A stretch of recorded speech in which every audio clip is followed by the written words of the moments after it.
Good morning, and I am officially welcoming you to our discussion on Free Our Vote, Voting Rights and Technical Solutions.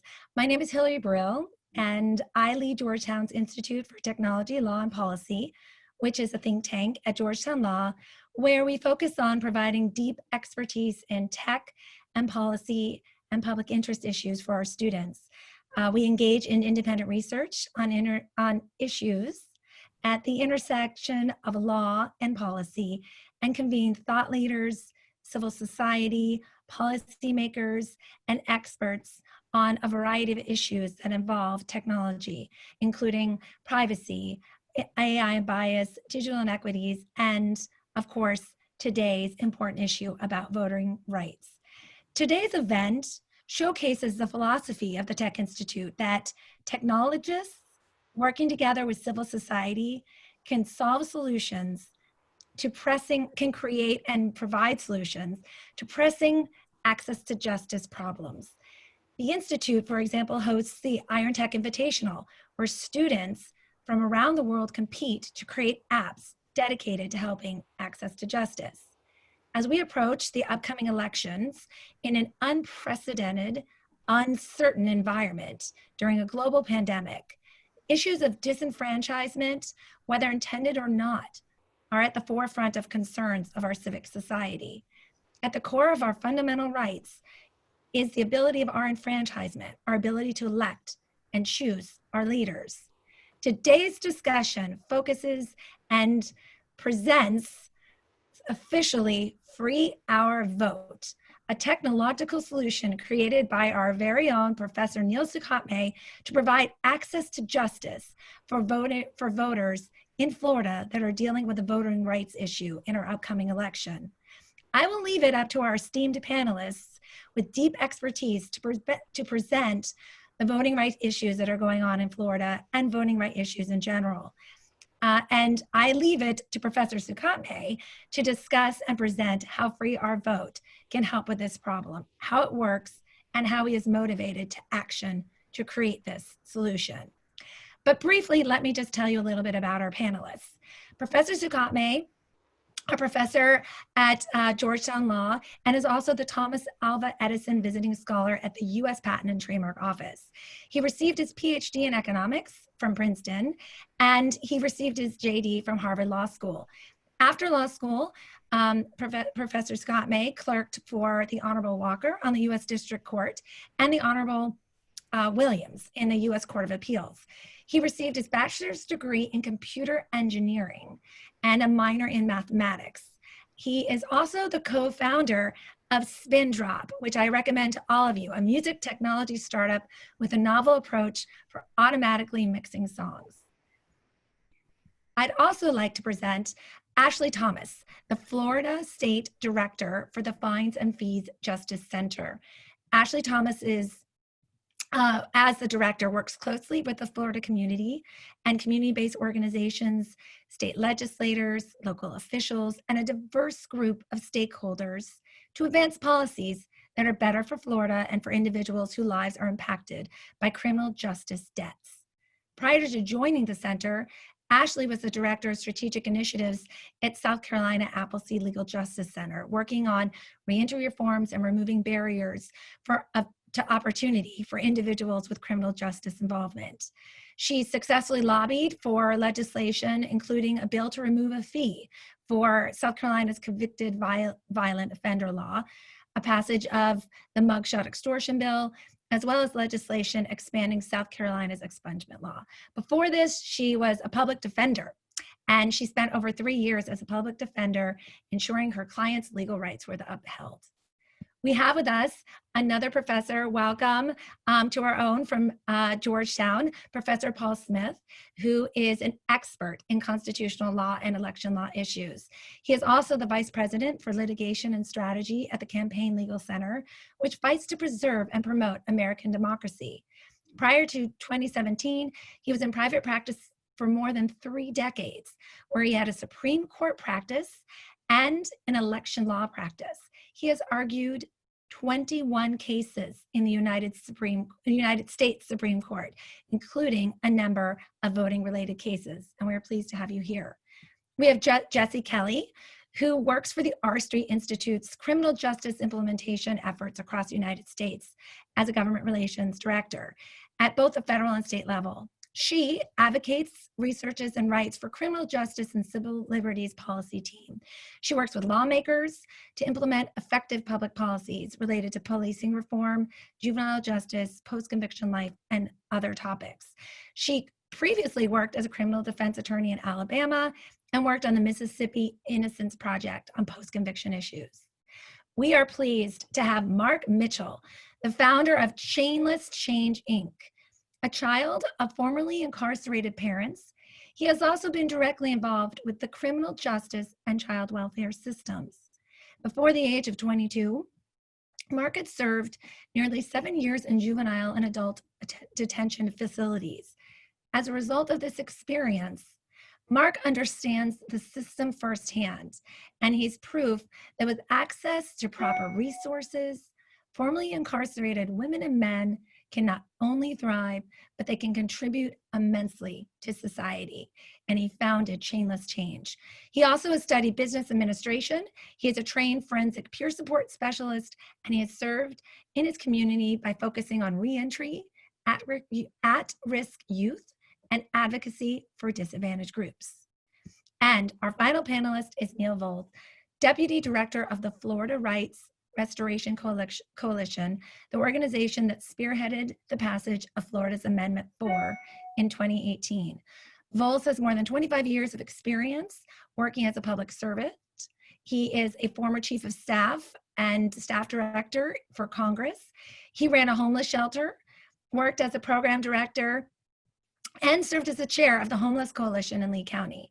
He has worked on a variety of different services in Southwest Florida. And he is the author of the book Into the Sun and speaks to local, state, and federal organizations about his work on Amendment 4 in Florida.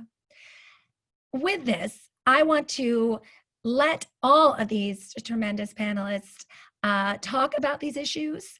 And I wanted to first start, Ashley, with your feet on the ground and your experience and your participation directly with what's going on in Florida. Can you please set the stage, explain from the state perspective what's going on with this Florida law, including motivations behind the passage of the bill? Yes, thank you so much, Hillary, for having me, and I am thrilled to be a part of this amazing panel and discussion today. And obviously the issue of fines and fees are a big issue for the work that I do in Florida. So I want to talk a little bit about the Fines and Fees Justice Center. We're a relatively new organization designed around advocacy, information, and collaboration. And our mission is really to create a justice system that treats people fairly and ensures public safety and community prosperity. And we are the only organization in the country focused exclusively on fines and fees in the justice system. So in addition to serving as a national hub of information and on fines and fees reform, Florida FFJC also has 4 state campaigns. We have a state, New Mexico, Nevada, New York, and of course, Florida, which is where I work.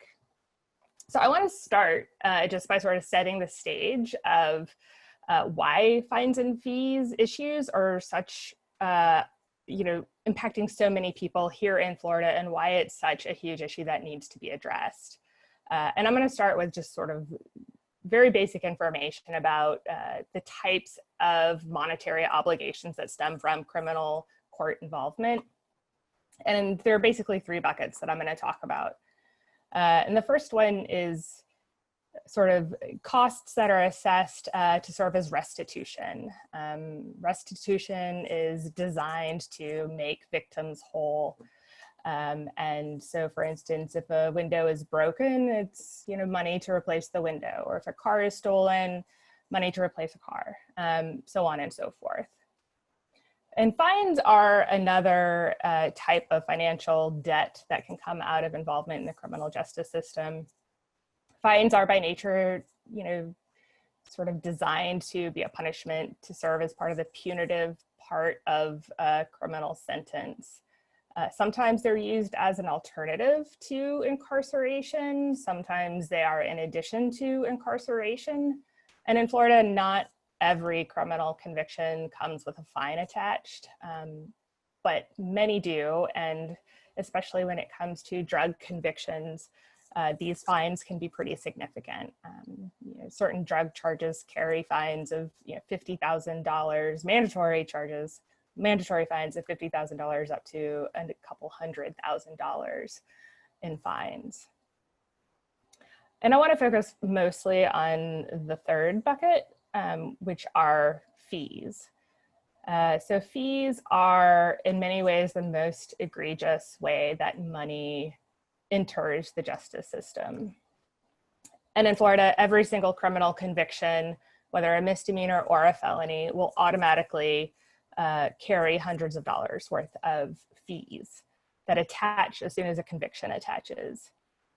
And these fees are basically designed to raise revenue for the state of Florida. And over the years, these fees have increased as revenue needs have increased.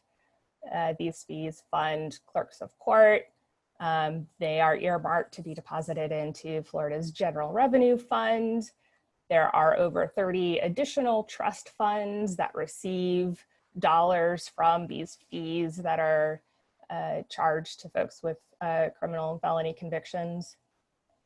And these trust funds serve important government purposes, but they may or may not be actually related to the underlying offense for which they're imposed. So some of these funds are like the Brain and Spinal Cord Injury Trust Fund, Marine Resources Conservation Trust Fund, the Crime Compensation Trust Fund, Department of Financial Services Operating Trust Fund, Crime Stoppers Trust Fund, Department of Children and Family Grants and Donations Trust Fund, a State Attorney Trust Fund, Indigent Defense Trust Fund, so on and so forth. I mean, the list kind of goes on. That's just a sample of where the dollars go that are assessed. And over the last 3 years, there's been over $1.1 billion in fines and fees that have been remitted to the state of Florida to be divvied up amongst these various trust funds. So the state of Florida really depends on these fines and fees to raise revenue, to support core government services, to support these trust funds that exist. So I talked a little bit about where the dollars go. I also want to talk about where they are coming from. And this is not an exhaustive list at all, but in Florida, if you need to apply for a public defender, you have to pay $50 for the court to determine whether or not you are indigent and qualify for a public defender. If you then receive the assistance of a public defender, it's an additional fee of at least $50, despite the fact that we're all told that the state will provide a lawyer at no cost to us. That's not the case in Florida. There is a $100 fee, minimum $100 fee to pay a prosecutor for prosecuting you, mandatory $225 fee that attaches to every felony conviction. And there are just additional, fees and surcharges and costs that attach automatically as soon as a person is convicted. So, when you think about it, the upshot is a person is convicted for a crime, and in addition to facing probation or prison sentence, every individual has hundreds of dollars of fines and fees that are imposed. And Florida knows that these costs are unaffordable. They only expect to collect about 9% of the felony fines and fees that are imposed. And the consequences for non-payment are pretty severe. If a debt goes 30 days unpaid, you lose your driver's license. If it goes 90 days unpaid, it goes to collections, and then additional surcharges are added. And so with Amendment 4 and sort of the underlying context of fines and fees, you can see that this is impacting everybody basically who goes through the justice system and can't afford to pay these fines and fees. And so what Amendment 4 ultimately did is, in addition to extracting wealth from communities, they've also, the Florida lawmakers that passed SB 7066 managed to extract also political accountability to individuals who are most impacted by fines and fees by basically keeping them from being able to register to vote. So with that, I will wrap up, but I'm looking forward to this discussion today. Thank you, Ashley, for explaining to us what is happening right now in Florida. And I'd like to turn this over to Professor Paul Smith to set the stage and lay the groundwork, please, for what the general voting rights issues are and the current case, what happened recently in August, the procedural history, sort of set the stage for our audience where we are and how we got there legally. Thanks, Hillary. As Hillary indicated, I have a second role, which is vice president of a thing called the Campaign Legal Center. And I'm happy to be here to talk to all of you about the case in Florida that grew out of Amendment 4, which we and a lot of other fine lawyers from other nonprofits are involved in. It's really a great cast of legal brains trying to figure out how to deal with the problem that arose, I think, kind of unexpectedly. That the people of Florida in 2018, as I'm sure you know, rose up and said, we're not going to be the leading state for disenfranchisement of people with felony convictions, as we have been for many decades. There was well over 1 million people in Florida who could not vote, and essentially a lifetime ban from voting. 60-some% of the voters said we're going to amend the Constitution to eliminate that and say, once you've finished all terms of your sentence, including probation, you need to be able to vote under Florida law. And nobody really focused at the time on the question of fines and fees, which arise out of your conviction. As Ashley said, essentially every conviction entails some form of exaction of fees or costs because the court system itself has to be paid for by the fees it can exact. There's no general revenue that goes to the court system. Plus they fund a lot of other stuff that way. Plus there are the fines and restitutions. And the way the system works, by the time you get out of probation and would otherwise be eligible to vote under Amendment 4, most of the people who haven't at that point paid what they owe really can't. The people who can would have done it during probation in most cases because there's a lot of incentive to keep your payments up. So we have this population of 700, 800,000 people who would otherwise be able to vote under Amendment 4, but can't because they owe fines and fees. The constitutional issue in the case, there's several of them, but one of them is, can people be denied the right to vote because of their inability to pay, because of their poverty? Is it okay to have two classes of voters, two classes of people with the exact same felony conviction, the exact same sentence? The one that was able to pay the fines and fees gets to vote. The one who isn't able to essentially maintains a lifetime ban on voting. And is that a form of discrimination that we should tolerate under the 14th Amendment when something as important as voting is at stake? A second argument in the case is that this requirement that you pay these fines and fees in order to vote is a form of a poll tax. The poll tax was a device intended to prevent people from voting in the Jim Crow era, primarily targeting Blacks. And it was banned for federal elections in the 24th Amendment back in the 1960s. And so we raised that argument as well. And there's a third big issue in the case, which is the system is so messed up in Florida, they can't even tell you what you owe or what you have paid. The court records are a mess. There's no centralized database. Many times the judgment is ambiguous, that you might have several convictions, some felony convictions, some misdemeanor convictions with a generalized fine. Nobody knows which one it is attributable to. And there are very few records that accurately reflect what you have paid.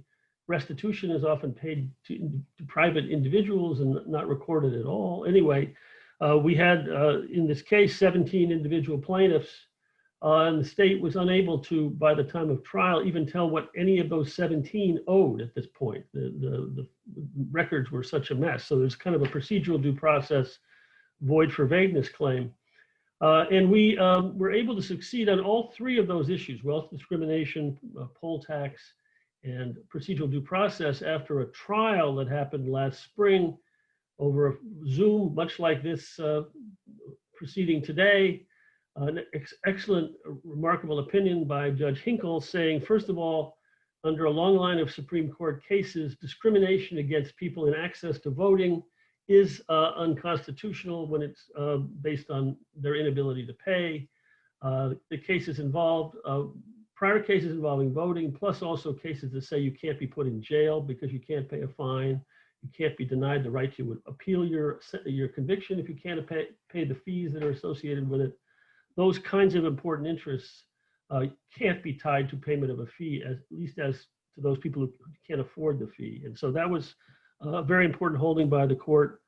And then the court differentiated between the fines and restitutions on one side and these fees and costs, which are primarily revenue-raising measures, on the other, and said, as to the latter, tying that to the ability to vote is a straight-up tax within the meaning of the poll tax amendment. The poll tax amendment says you can't have poll taxes or any other taxes as a condition of voting. And he said, this is clearly taxes. Their primary purpose is to fund the court system. And if you tie that to voting, you're directly violating the 24th Amendment.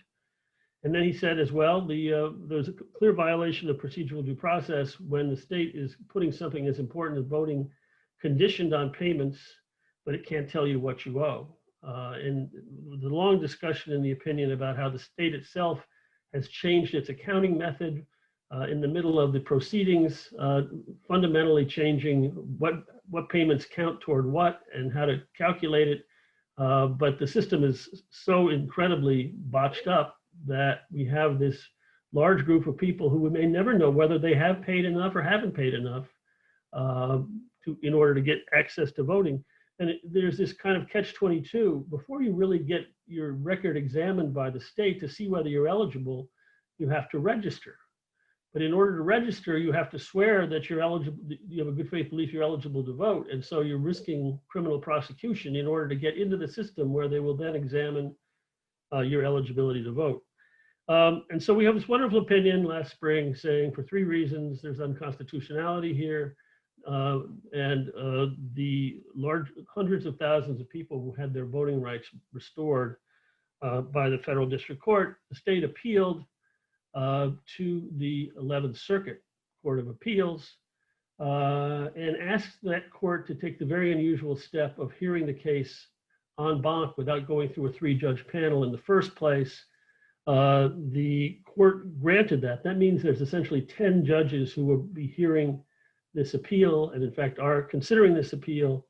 And the other thing they did when they decided to hear it that way was immediately stayed the entire decision of the district court, saying it can't take effect for the primary, which happened in the meantime. We had a very, very quick briefing of the appeal and it was argued a couple of weeks back. I was able to argue along with a lawyer from the ACLU and a lawyer from the Southern Poverty Law Center that the district court's opinion should be upheld in its entirety.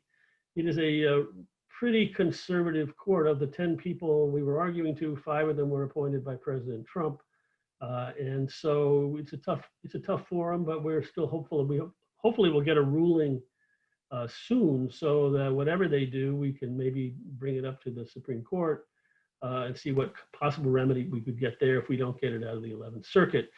Clearly a remarkable thing that Florida did in franchising this huge, large group of people, but then to see it taken back by this fines and fee issue is really hurtful. It's really unfortunate to see that happen and basically leave most of the people the voters thought they were helping in a state of potential permanent disenfranchisement because of their inability to raise the money to pay these fines and fees. I think I'll leave it at that. Thanks, Paul. That was an excellent foundation for us to understand where we are in terms of the case. And Ashley, thank you as well. And with that, we will turn to the center stage, which is a tech solution, right? We understand more about the problem, why it's a concern in Florida, why it's a concern in general for constitutional rights. And we have heard from civil society and legal experts now. Professor Sukhatme, can you please explain to us the motivations behind your free or vote, what it is and how it works? Thank you, Hillary, and I want to thank the Institute for supporting this this meeting today, and of course my wonderful panelists. You guys are all amazing, and thank you for spending some time with us here today. Yeah, so I'm more of a latecomer to this. You know, it's funny, Paul, when we used to work in our office, Paul was right down the hall from me, but we never talked about this whole amendment for litigation while we were there. And now during COVID, we're separated. Now we're connected on some sort of same fight here. When in July, when the Supreme Court said we're not going to sort of reinstate the stay of the district court had put in, right? I thought about it and I said, well, this seems really messed up that folks are not going to be able to vote because of these fines and fees. And as I was reading more, then as Paul alluded to, even more messed up is the fact that the state of Florida can't tell these folks how much they owe. So, you know, it's one thing to say, okay, you have to pay back your fines and fees. You go to the state and you say, okay, how much do I owe? They say, oh, we really can't tell you. And it might take, you know, up to 6 years to sort this whole thing out. So in the meantime, you just have to live with this uncertainty. And that struck me as just plain wrong. And so, you know, my background is as an economist and as an attorney, as a computer engineer. And I put that together in my research. A lot of my research happens to be in the state of Florida. I'm very familiar with using data in Florida, as is one of my co-authors, Alex Billy, who's also a co-founder of this project. And, you know, I thought about it, I said, I think there's a way in which we can help folks by creating a website that has accurate estimates of fines and fees data, that takes publicly available information and puts it together in a way that's useful to folks who want to regain their right to vote in time for the election. So, you know, we started this in July, right now it's barely September. So we've been working very hard over the last month and a half to put this together. But, you know, we launched the Free Our Vote website, you know, it's up now. And so folks can query it. So what I'm going to do is I'm going to sort of lay out a little bit of the problem. I'll just show screenshots right now of the website, but you can go and check it out on your own. And then also talk about some of the aggregate data. There are other possibilities beyond the individual level that our data research allows us to do. And so hopefully you'll get a flavor for that. So I'm going to try and hopefully successfully share my screen here. Let's see if I can do this properly. Let's try it.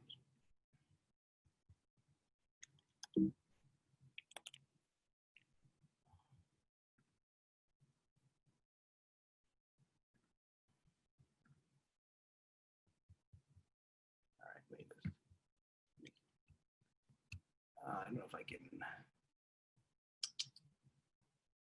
Always a problem. All right, can you guys see the screen? You can? Okay. I cannot see it now.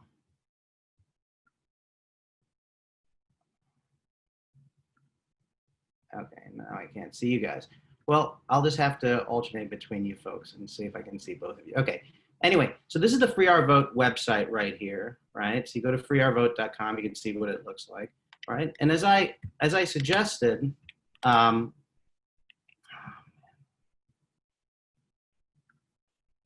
so as I suggested, right? Has it gone to the next slide? Can you see it? How much do? It has not. Okay. Can you see it now? Yes. Okay, great. So this is the website. You can see how much do people with prior felony convictions owe. And no one seems to know, but it, you know, it's going to take at least 6 years to figure it out, right? If you look at the district court opinion, this is a long quote, but if you sort of look at it, it says, the projected completion date, even if the division of election starts turning out work today, and even if screening for LFOs doesn't take longer than screening for murder, sexual offenses, custody, and supervision, is early in 2026, okay? So, you know, this is why we started Free Our Vote. And again, our goal is to provide accurate information to Florida's returning citizens on the court costs, fines, and fees owed, and also whether they owe restitution. And so the goal is to create a sort of a clearinghouse or a website with accurate, up-to-date information on this. And this turns out to be a pretty complicated endeavor because we have to link data across a host of different data sets. So there's data from the Florida Department of Corrections, there's court data, there's also, you know, to the extent we want to connect it with actual people who have voted, there's voter registration data. And Florida has 67 counties. And each of them store this data in different ways. So there's a complicated task in obtaining the data. And then once you obtain the data, to be able to parse it, to make sense of it. And then there's information, obviously, that you have to calculate, right? So it's not all fines and fees that matter for purposes of folks regaining their right to vote. It's only those associated with sentencing. So for example, if you have a fine or a fee and you don't pay it back, you might have to pay interest on it. But that interest does not count for purposes of regaining your right to vote.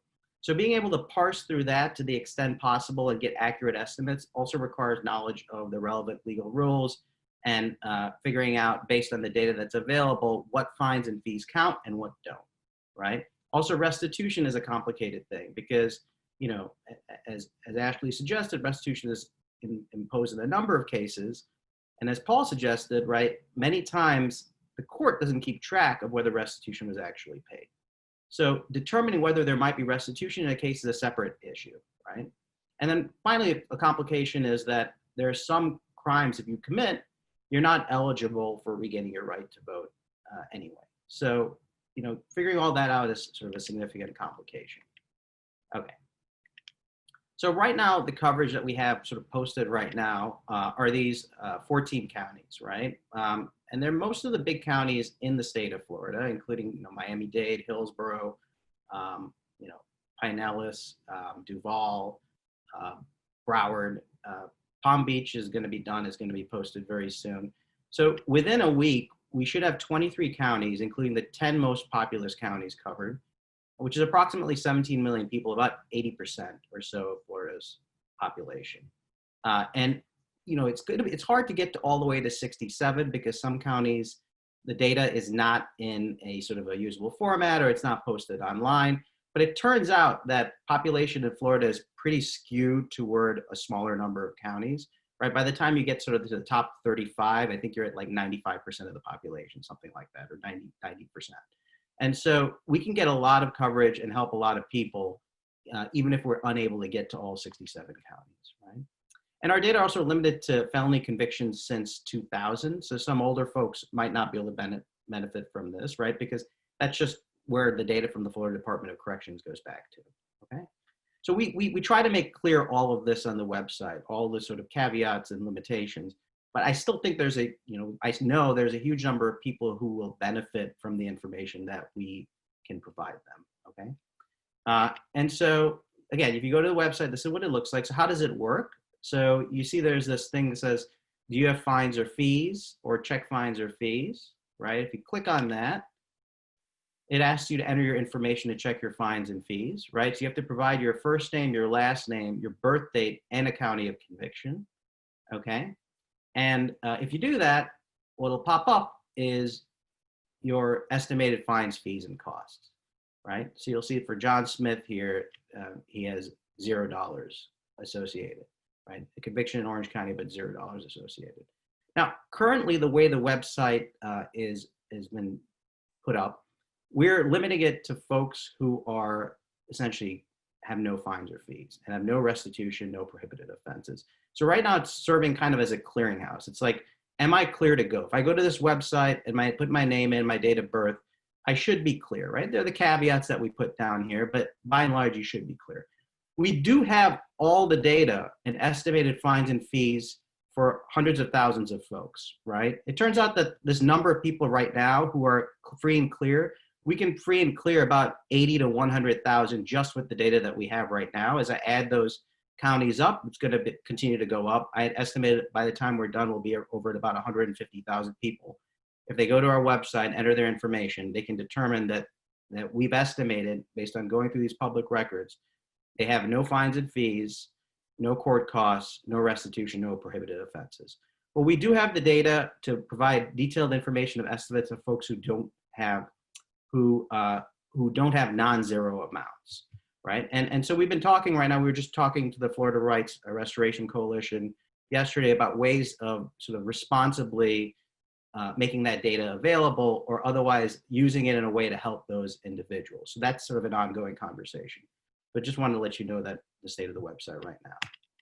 Okay, so one thing we can do once we have all this data is also look at it in the aggregate, which I think is really interesting in telling us about how fines and fees work in Florida and how people pay them off. When do they pay them off, right? We can actually answer questions that folks haven't been able to do sort of in a detailed way before. So just as a profile, I picked Lee County in Florida, which is actually happens to be a county where my folks live. So they, you know, it's personally a place for me. And so if you look at Lee County, right, it's in the southwest corner of the state. Fort Myers is there. You know, it's about 800,000 people in the county. And in our data set, right, from 2018, we have about 40,000 cases, right, 41,000 cases, corresponding to about 29,000 convicted felons, okay? So if you aggregate up all the LFOs, LFO stands for legal financial obligation, you're getting about 42 million. And if you calculate what's sort of remaining to be paid, it's about 20 million, right? And so if you look, about 29% of folks have paid, of cases involve all the fines and fees and court costs have been paid, right?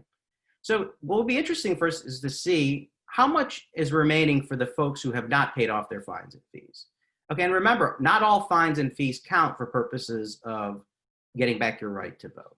So if we do that, right, we can do a histogram. So if you cut it off at 2,000, right, this is 95% of the fines and fees that are out there. It turns out that the way fines and fees are distributed, there's a few people who owe a ton of money, but most people owe somewhere between, you know, $0 and $1,000, right?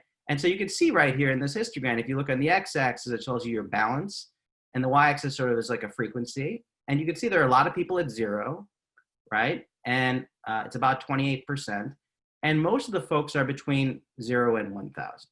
So the point to be sort of shared here is that it's not necessarily a huge amount of money on an individual basis. It might be a huge amount of money for returning citizens to pay, but it's not a huge amount of money in sort of what you might usually think for folks to pay in order to be clear of their to be able to vote.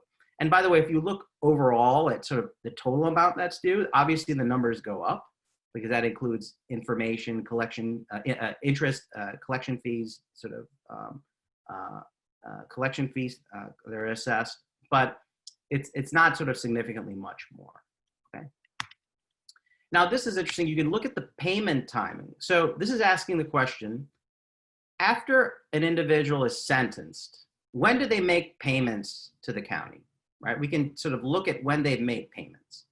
And what you can see from this graph is that the vast majority of payments occur within the first couple of years. Within like 2 to 3 years, the vast majority of payments are made. By the 5-year mark, if a payment is going to be made, it'll have been made by the 5-year mark. And so this tells us that from the perspective of the state, if you have folks who have fines and fees that are over 5 years old, it's unlikely that you're going to collect on them, right?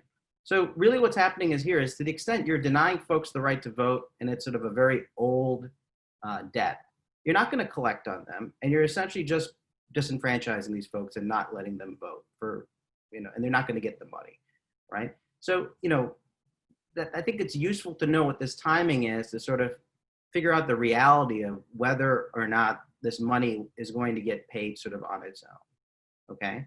And this also raises the possibility, having this aggregate data raises the possibility of potentially looking at case settlement in a larger kind of broader sense. So right now you can go to the county clerk and, you know, give the money that you owe and then sort of receive a receipt and say, hey, okay, I'm clear, my debt is cleared, right? Now it turns out it might be possible to do that in the aggregate for a whole slew of cases. So if there's a number of cases that, you know, if a donor, for example, goes to the clerk of court and says, hey, I'd like to pay off all of these different cases, it's possible, it seems possible under Florida law to be able to do that sort of a thing. And not only that, because of the fact that the amount that the state is going to collect is really pennies on the dollar, the amount that the state should be willing to accept to be able to wipe out that debt should also be significantly less than the face value of the debt, right? And so there's a Florida statutory provision that suggests that all of this might be possible. And so I'm hopeful that our data will not only be useful for folks who are individually going to go out there and are interested in paying off their fines and fees, but in the aggregate, we can work out a way that, you know, the state wins by receiving fines and fees money that it otherwise would not likely receive. The individuals win in an aggregate sense by having their fines and fees cleared, which is an obligation, by the way, that sort of tails them well after they have left prison, right? These individuals have to deal with these fines and fees. It affects their credit rating. It's something it's not good for them for a long period of time, independent of voting.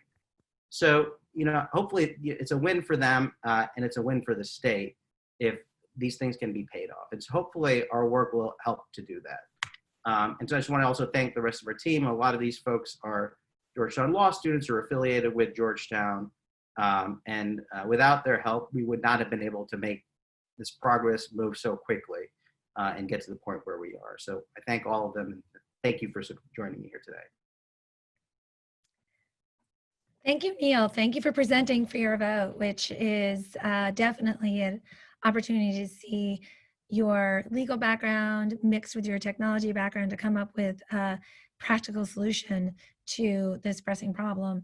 And I wanted to move quickly to Marq to tell a bit about your personal story, how you're affected by this law, and others that you help with your organization are affected by this law.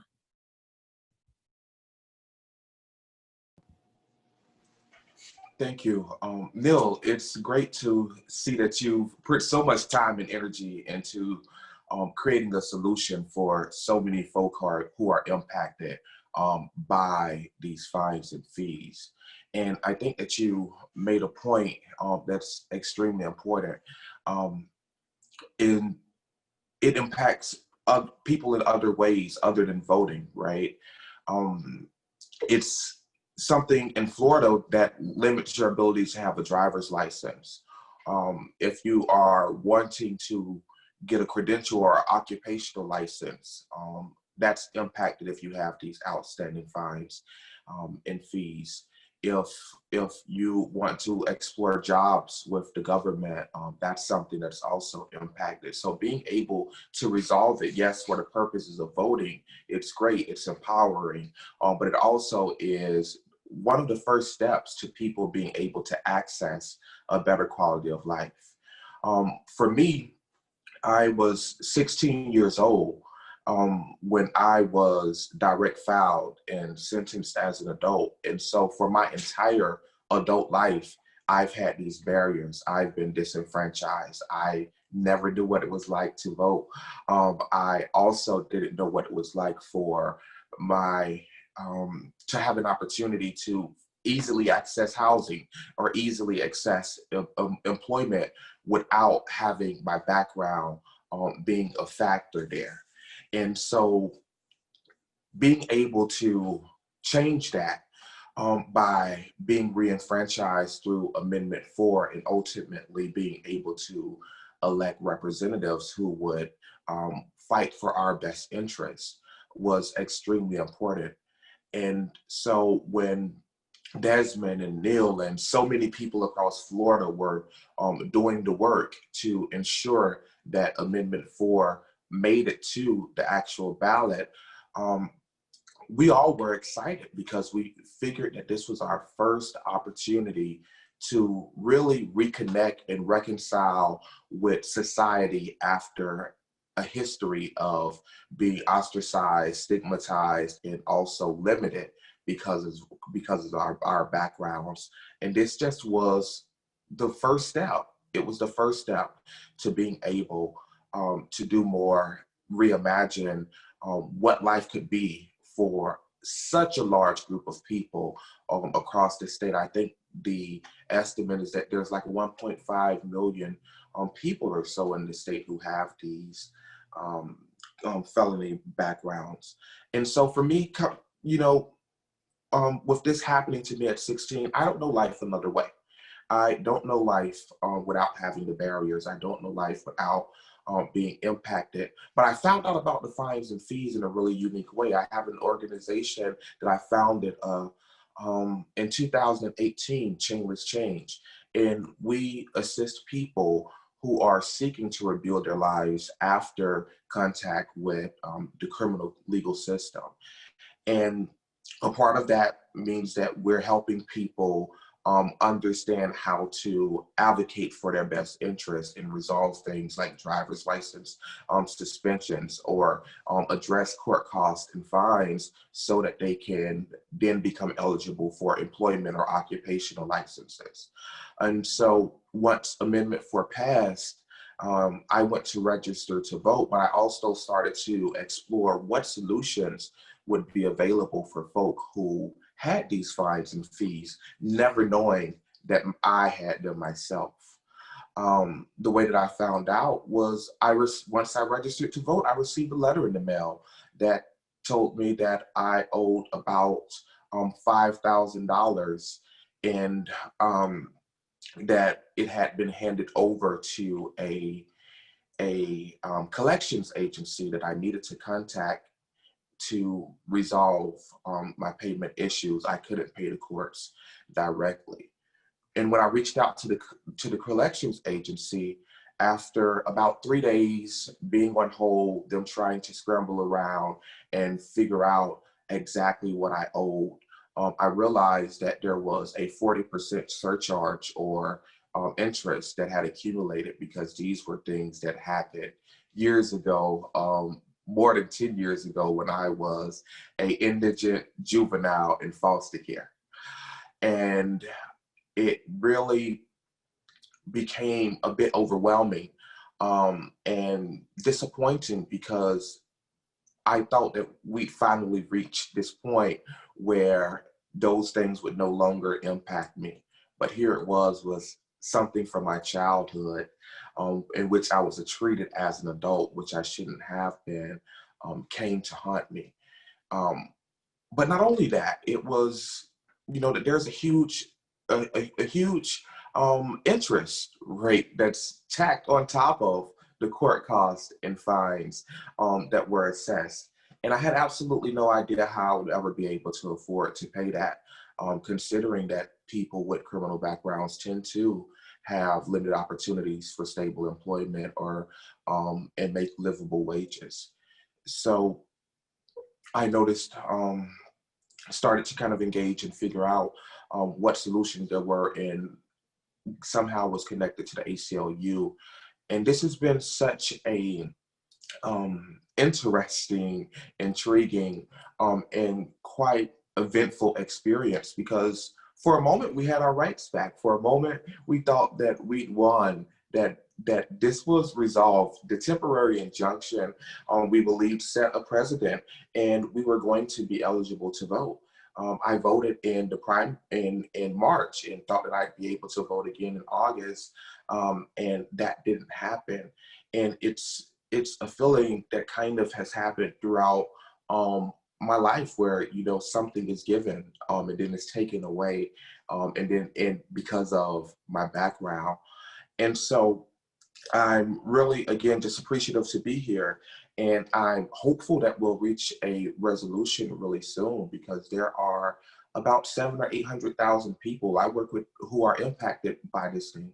I work with people day in and out who are still trying to figure out how to resolve these issues, how to resolve their fines and fees, but more importantly, they just want to understand how much they owe. It's so hard to figure it out. If you contact the clerk of courts, they'll direct you to another entity, and that entity kind of has a hard time really processing that information and tracking down records, especially when stuff is as old as mine. Mine is, like 2007. But when you look back to other folk whose records were, earlier than that, it becomes much, much more difficult. I am really just thankful to have had an opportunity to be a part of this panel, and also have an opportunity to be a part of this fight that'll impact the lives of so many folk. And I really am appreciative for your efforts with Unlock the Vote, because I understand that this can really change the political landscape of Florida. It can change someone's ability to improve their quality of life, but it also starts to dismantle some of the last remnants of the Jim Crow era that are disproportionately impacting Black and Brown communities. Marq, thank you so much for that perspective, and thank you for explaining how this is affecting both yourself and those around you, and recognizing that there are lots of people that are working with you, and we are very fortunate to have you on this panel today as well, and as part of the team of people who are trying to provide you what you need. And Free Our Vote is one of those opportunities, and bringing technology to try to help you with that. It raises so many different questions, and I know that we are short on time, and I wanted Jesse and Neel to provide an opportunity to speak to some general question and some general issues. So Jesse, as someone who works on these issues, and you've now heard personal perspective, a technologist solution, a legal foundation, what's going on in Florida, you work federally and on a state level on policy issues. What are lessons learned here? What can we do? How do we get Free Our Vote out? How do we help Marq and other people in similar situations? Yeah, thank you so much, and thanks for having me on the team today to talk about this. So our state's criminal justice and civil liberties policy team works across the ideological spectrum to provide policymakers with reforms that prioritize human dignity, public safety, due process, individual liberty, and fiscal responsibility. And it's for these reasons that we signed on to the amicus brief in support of Johns versus DeSantis. So permitting those with felony records to vote is an important step in reintegrating people who have paid their debt back into society. And so I want to first sort of hit on this public safety issue, which is one of our core principles and very important to lawmakers, both at the federal and state level. So practically speaking, research suggests that restoring voting rights might decrease reoffending rates by encouraging formerly incarcerated people to become more invested in their communities. And one study in particular found that people who had felony convictions who then voted were half as likely to commit a crime in the subsequent 3 years than those who did not have the opportunity to vote. So by reducing crime rates, restoring voting rights actually saves taxpayers money that is currently spent on those repeated stints in prison due to recidivism. So giving those with felony records a stake in shaping their society and reintegrating as full citizens helps combat that stigma of alienation that many people in this population endure. And then I would go on to add that restoring voting eligibility does not wipe away an individual's duty to pay off that restitution or other court debts. Those obligations, they'll still have to be met. And, you know, as the saying goes, you can't get blood from a stone. Many people simply can't afford to pay their different legal obligations. So particularly those who are caught up in the criminal justice system are often the least able to pay.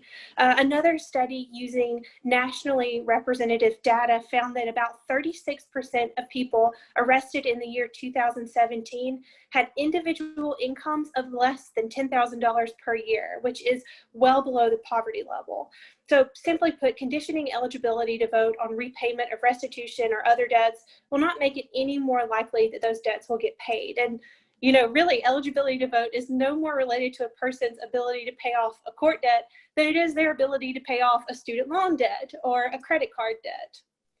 And then the third bucket I'd like to address quickly, I don't want to take up too much time, is this racial injustice issue that we're seeing be so prevalent in our country right now.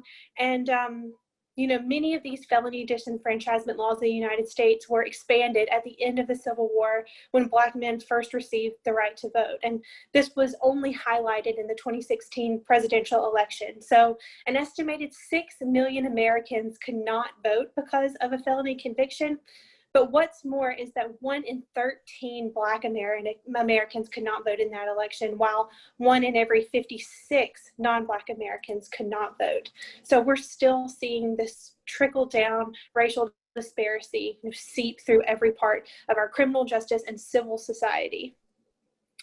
And then you know, the bottom line is that no matter what political party you're a part of, no matter where you fall in the policy debate about restoration of rights or whether someone is legally allowed to vote, they should know that. And it shouldn't be hard, because that's the democracy we claim to be part of. So the launch of this tech initiative is going to be critical in ensuring that everybody gets a fair shot, and that's what we all are aiming for.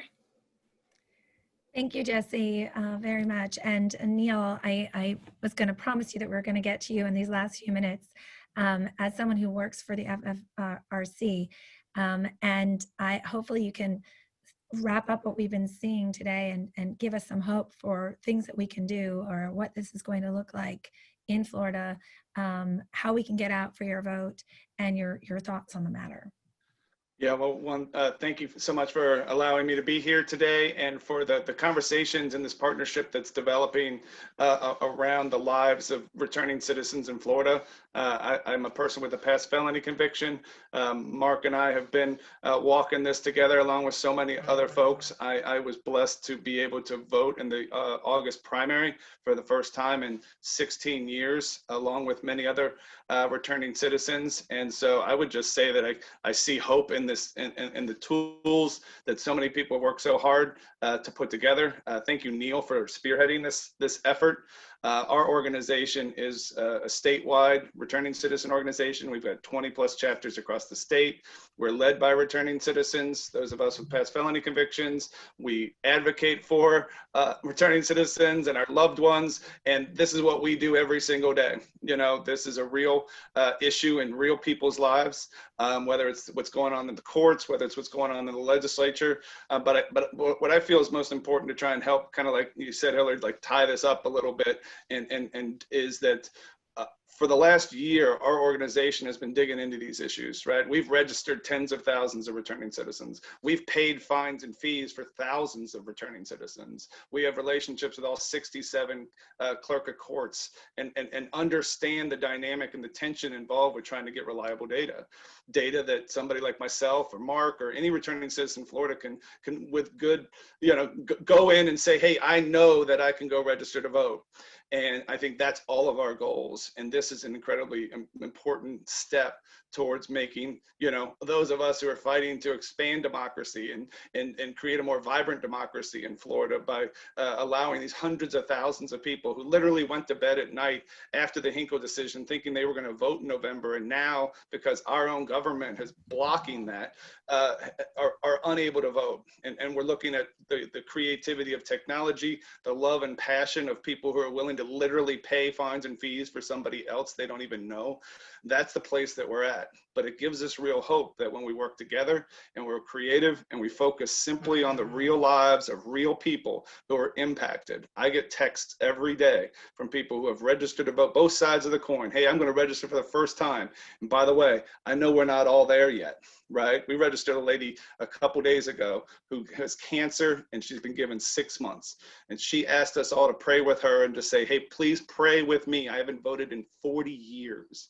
All I want to do is vote. Right? So that's the spirit of this entire effort. And I'm so grateful to be a part of it, grateful for the leadership and the people who are gathered here, because I know that we can do great things for real people's lives in Florida and expand democracy and fulfill the spirit and the hope and the purpose of Amendment 4 by doing that together. So I'm just really grateful that you all included me in this, and look forward to where we go from here. Thank you, Neel. I think you wrapped this panel up. It is on the hour, and you brought together all the pieces and your own personal side to it in a way that truly is compelling. I feel fortunate that to be part of this effort. I think this is one step, and I am sure that Professor Sukhatme and all of your work with all of the people here is just the beginning of helping in Florida and helping in other places. We had some questions, but to keep to the time, there were a couple questions that we can answer. We have the specifically about the case that we can send you the answers. So Sam Hardman and Victoria Scheinman, we will get back to you on those. But I want to thank all of our panelists for setting the stage, putting forward the issues, explaining the real problem that's at issue here and discussing this Free Your Vote initiative. And Professor Sukhatme, it's there. Tell us one more time where the website is and how we can access it. And with that, I think we can close. Yeah, thank you to everyone again, and again, all the panelists. I just enjoyed listening to all of your stories, and I hope the audience did too. The website's freeourvote.com. Check it out, and feel free to email me with any suggestions and thoughts. And spread the word. So thank you very much. Thank you, everyone.